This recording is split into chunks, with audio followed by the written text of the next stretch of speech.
Hey, what's going on, kings and queens? Royal Ghillie here from Team Royal Gaming. Happy Halloween! So, since it's Halloween, I decided to do something a little bit special. I'm going to be telling the story about the scariest moment of my life. Now, I told this story a very, very long time ago on my channel, but the video got deleted.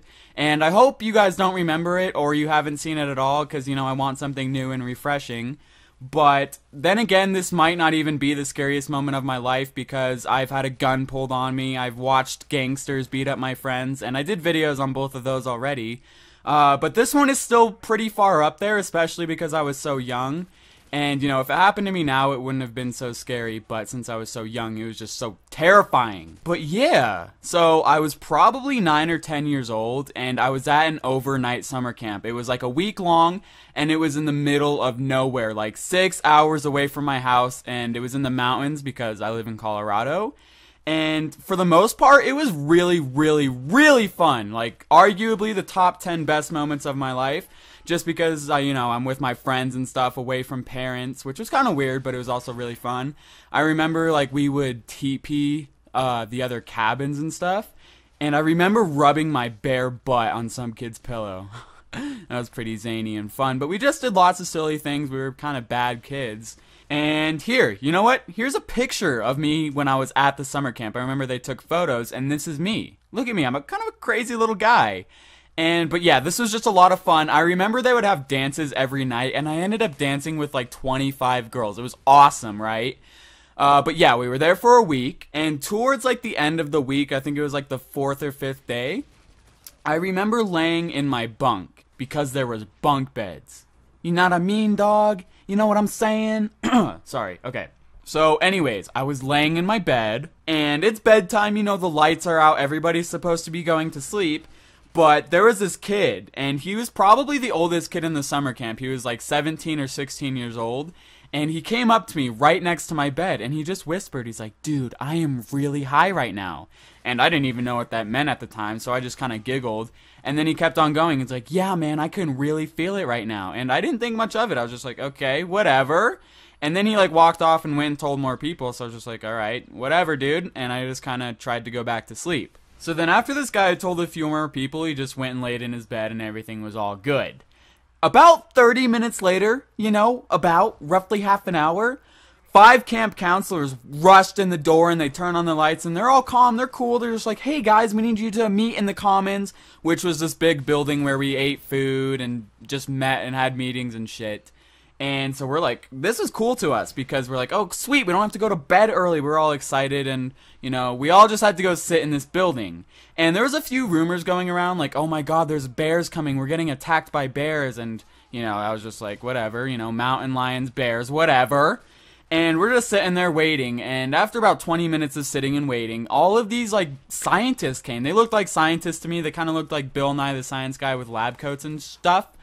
And they spent a while in the kitchen, then they started going to the bathrooms in the cabins and stuff. And the camp counselors started going up and talking to some kids. And we were just like, whatever, I'm talking to my friend. And a bunch of kids started bawling, like crying like crazy, man. And they were like scared out of their mind. We were told that some buses were coming because we were leaving the camp. And after a while, we all found out what happened. It took us a while to really get the full story, but they started calling our parents to let us know that we were being evacuated, and I even started tearing up just because everybody else was crying. And I don't know why. Like, looking back at it now, like, why the hell are you crying? Like, come on! But apparently, over the, I guess, like, regular year, the winter or whatever, the kitchen was used as a meth lab, and there was very, very high toxicities, if that's a word. There was very high traceable amounts of methamphetamine, okay? And it was used as a meth lab because the summer camp is only used for a summer camp. This facility is strictly used for a summer camp, and they think that some guys broke in during the winter or fall to use the kitchen as a meth lab. So what we were told and what our parents were told was that we might have consumed meth. Like, there might have been some methamphetamine on the hot dogs, you know, a nice little taste to that. Screw ketchup. Put some meth up on that hot dog, man. But the scariest part of this was being evacuated and knowing that your parents were freaking out. I mean, I could hear my mom on the phone. She sounded like almost in tears, which kind of sucked.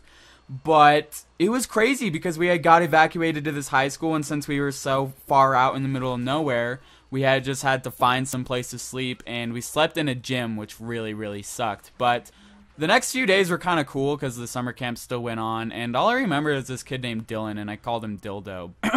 Yeah, that was kind of scary. I know it doesn't seem scary to you, but when you're 9 years old and you're told that there was all these drugs here and you're being evacuated in the middle of the night, and there's a bunch of kids crying, and there's all these guys in lab coats, and people are just freaking out, it's kind of a scary experience, and I know I didn't do too great of a job of describing the scariness in detail, but trust me, it was really, really scary. And the fact that I might have consumed meth and, you know, breathed it in makes me feel kind of cool, like meth addict dog. No, I'm just kidding. That's not cool. So going to this meth camp might have been one of the scariest moments of my life. And, you know, I hope you guys enjoyed this story. Hope it was a little entertaining. And I'd love to hear some of the scariest moments of your life. So go ahead and leave a comment. And if you did enjoy the story, please click the like button.